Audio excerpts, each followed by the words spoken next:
Orang yang berkecimpung bukan bekerja juga ibadah. Suami pergi pagi, pulang petang, peras keringat, banting tulang, tunggang langgang, lintang pukang. Kepala jadi kaki, kaki jadi kepala. Mencari nafkah rezeki yang halal juga adalah ibadah. Tapi jangan sampai tinggal sholat.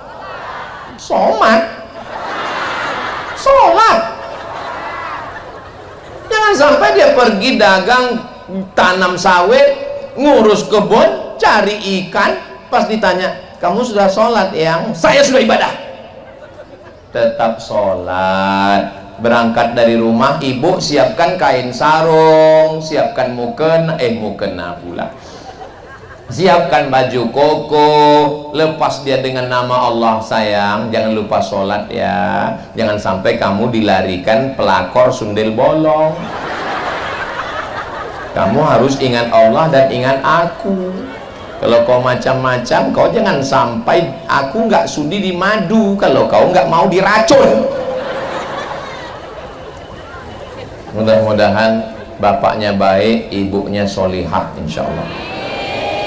Jadi kalau suami ibu bekerja, suami saya Pak Ustadz jaga toko di pasar, at-tajir pedagang, as-sodok yang jujur, al-amin yang amanah, pedagang yang jujur yang amanah, ma'an nabiyyin, kalau dia mati dia bersama nabi-nabi, was-siddiqin, dia bersama orang yang benar, was-syuhada, dia bersama orang mati syahid, was-solihin, bersama orang yang soleh. Baca Qur'annya jangan lupa, sholatnya jangan tinggal, zikirnya terus, jangan main judi online, jangan main game online, jangan main cewek online, karena nerakanya offline. Mudah-mudahan suami ibu dijaga Allah. Dari bunyi aminnya ada kecemasan yang sangat tinggi. Ini kertasnya banyak ini. Kayaknya menjelang azan subuh baru selesai. Apa saya berdosa jika saya lebih nyaman menyimpan apa ini? Tunggu sebentar. Ini diperlukan keseriusan yang tingkat tinggi membaca surat ini. Dengar ya, dengar baik-baik. Apa saya berdosa jika saya lebih nyaman menyimpan apa yang membuat saya marah dengan sikap suami karena suami yang tidak terbuka dengan keuangan? Saya ini bertanya apa curhat ini? Saya sebagai istri lebih memilih diam jika saya membutuhkan uang untuk sehari-hari. Oh, jangan diam, speak up, ngomong. Ibu jangan diam, Bu, jangan diam kalau terjadi apa-apa. Kalau ibu diam, ibu simpan, dia menggumpal, tidak menjadi kristal, dia menggumpal menjadi diabetes meletus, asam urat, asam lambung. Akhirnya ibu mati, dia kawin lagi. Makanya ibu mesti ngomong. Ibu siap ngomong? Bapak siap mendengar. Ngomong sama dia, wahai pangeranku, banyak dulu yang mau naksir nikah sama aku, tapi kesalahanku adalah jatuh cinta padamu. Tolonglah kau terbuka seperti kau terbuka kepada aku dulu. Ibu, saya nggak sanggup ngomong Pak Ustadz, saya nggak berani. Loh, ibu kalau nggak berani ngomong, ibu punya 6 wali. Tapi katanya 9 itu wali songo. Wali ibu ada 6. Yang pertama ayah, yang kedua kakek, yang ketiga kakak laki-laki, yang keempat adik laki-laki, yang kelima kakak ayah, yang keenam adik ayah laki-laki. Tapi saya nggak punya saudara Pak Ustadz. Saya dulu dibuang di kardus, makanya nama saya binti kardus. Kalau kamu nggak punya saudara, wali kamu adalah wali hakim. Wali kamu adalah hakim di pengadilan. Ingat waktu kemarin habis akad nikah, waktu baca sihot taklik. Ini banyak yang nggak ingat sihot taklik. Suami kalian laki-laki waktu habis akad nikah itu disuruh baca surat ta'liq, tapi banyak istri yang nggak ingat karena istrinya sibuk foto.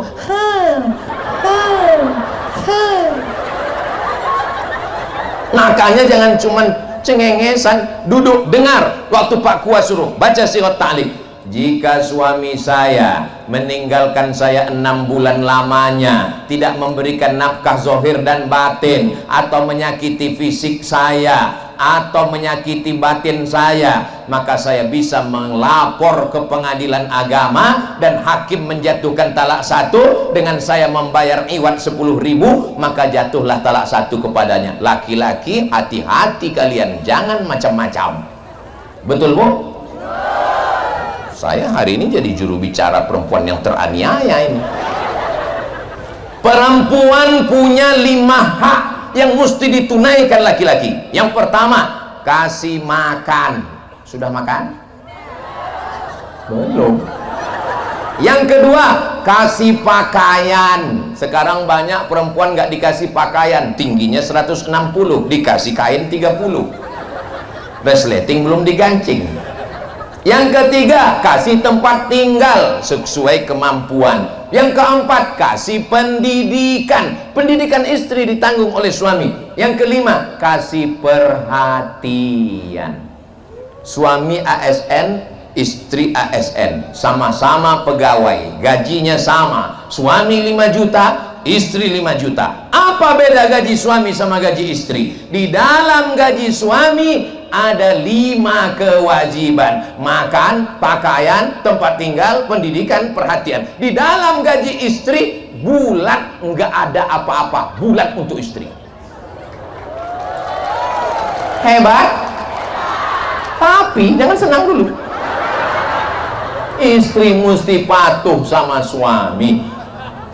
Bagaimana istri yang solihah? 3 sifatnya. Idza ra'aitaha sarratka, kalau kau lihat hatimu senang. Alhamdulillah Pak Ustaz, saya kalau ngelihat dia senang hati saya. Siapa? Kawan sekantor. Yang kedua, idza amartaha ata'atka, kalau kau perintahkan dia patuh. Sayang, mana teh manis kita? Buat aja sendiri. 3, idza ghibta anha, kalau kau pergi karena tugas meninggalkan rumah, hafizat amwalaka wa auladaka, dia jaga hartamu, dia jaga anakmu. Jangan sampai kau pergi hari Senin, hari Selasa kulkas hilang, hari Rabu kau pergi, pulang hari Jumat anakmu telinganya tinggal 1. Saya yakin dan percaya ini suami yang soleh-soleh dan ini istri yang solihah-solihah. Kucing aja nyaman.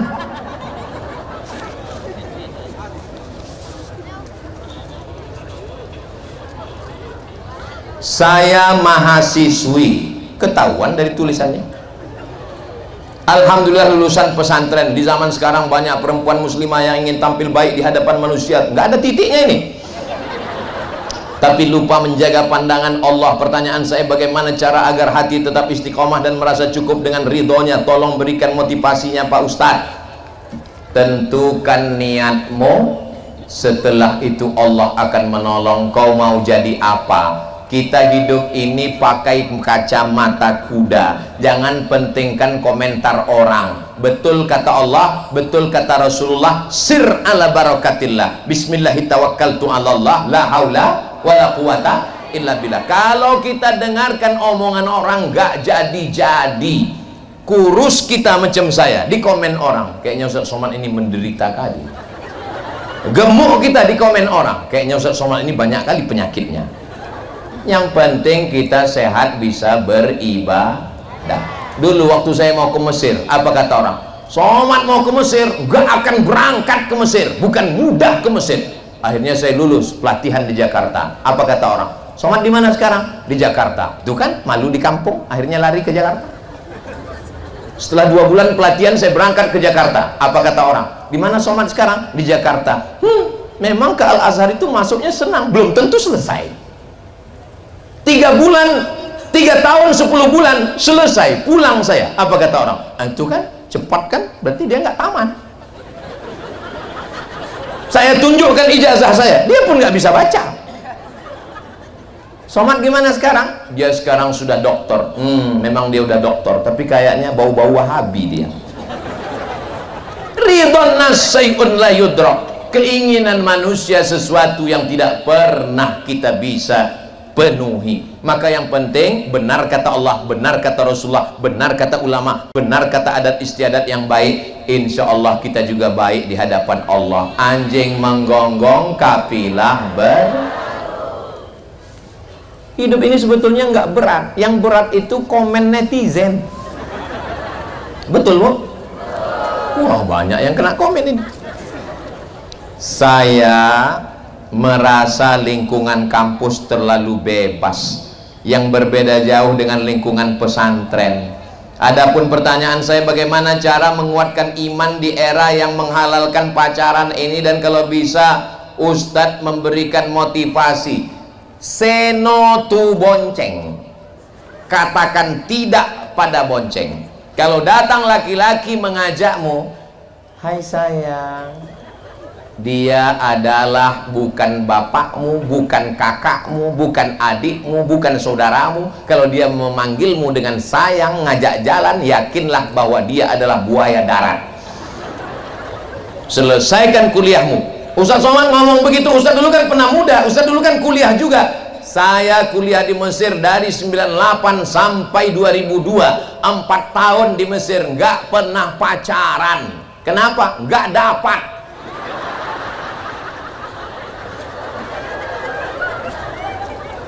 Saya diuntungkan oleh keadaan, karena mahasiswa Indonesia 2474, yang laki-laki 2100, yang perempuan 300. Saya termasuk yang tereliminasi.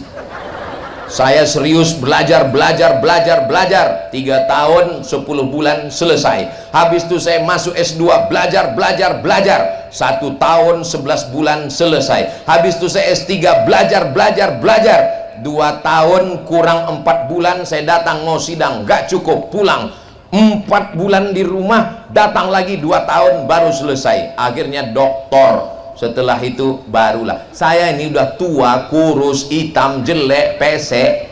Coba lihat komen-komentar di Instagram, di TikTok, di YouTube itu, Ustadz jadikan aku bidadari.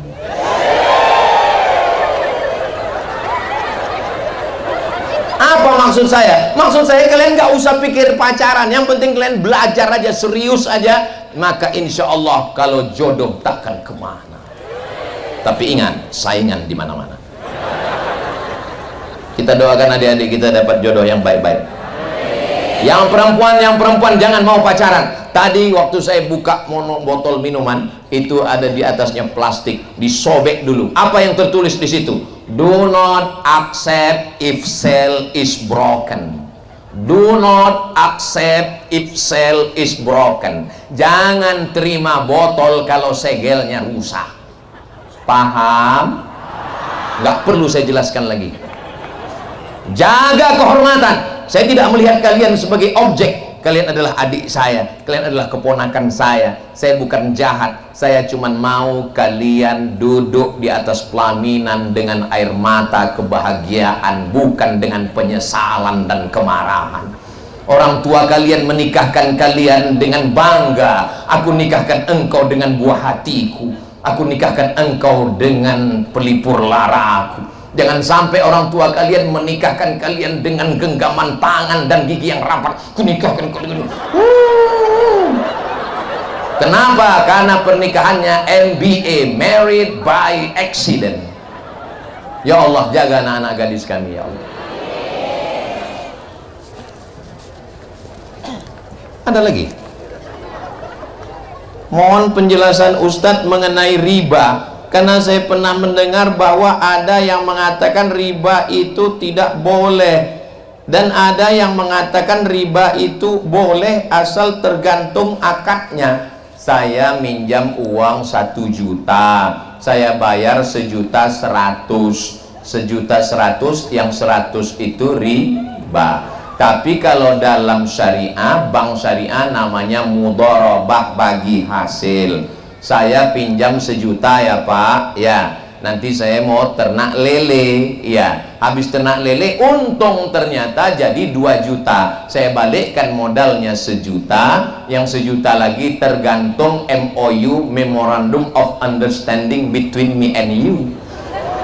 Dulu perjanjiannya 50-50 apa 70-30. Dulu perjanjiannya pemodal 70, yang pelaku 30. Berarti saya dapat 700, maka yang minjam dapat 300. Itu namanya bagi hasil. Makanya beralih ke bank syariah supaya kita tidak kena riba. Mudah-mudahan kita selamat dari riba semuanya. Orang yang berkecimpung dengan riba azabnya 5. 1, makanannya masuk ke badan berubah jadi darah, darahnya haram, masuk ke jantung, dari jantung naik ke otak, otaknya kotor. Bapak Ibu semua hafal ayatnya, nasiyatin kazibatin khotiatin. Nasiyatin ubun-ubun, kazibatin pembohong, khotiatin penjahat. Yang jahat tangannya, yang jahat kakinya, yang jahat matanya, yang jahat lidahnya, yang jahat kemaluannya. Tapi diperintahkan oleh otak. Nggak ada otak, makan otak-otak. Yang kedua, nasinya riba, dimakan jadi daging. Ayyuma lahmin, setiap daging di badan nabata min haramin, tumbuh dari yang haram, fannaru aulabih, tempatnya api neraka. Daging tumbuh dari yang haram, tempatnya api neraka. Yang ketiga, orang yang makan riba berdoa, doanya tidak dikabulkan. Kenapa doanya tak dikabulkan? Mata'amuhu haram, makanannya haram, masrabuhu haram, minumannya haram, malbasuhu haram, pakaiannya haram, wa ghudhiya bil haram, dikasih makan minum haram. Yang keempat, anak-anak yang dikasih makan riba, istri solihah yang dikasih makan riba kena juga. Yang kelima, fa'dhanu bi'arbin minallah, orang yang berkecimpung dengan riba berarti ngajak perang dengan Allah. Mudah-mudahan Allah menyelamatkan kita dari riba. Ustaz Somad ngomong riba, tuh kami tonton Ustaz ceramah di bank konvensional. Memang saya sering ceramah di bank konvensional, tapi biasanya kalau saya sudah ceramah di bank konvensional, wal awwalu wal akhiru, sejak itu nggak diundang lagi. Setiap saya ceramah di bank konvensional saya jelaskan riba haram-haram, habis itu nggak usah diundang lagi. Terus selama Ustaz ceramah di bank konvensional itu kan dikasih minuman, nggak saya minum karena airnya riba. Kan Ustaz dikasih kue kotak, enggak saya makan karena riba. Ustaz dikasih nasi, enggak saya makan karena nasinya riba. Ustaz dikasih duit, saya ambil,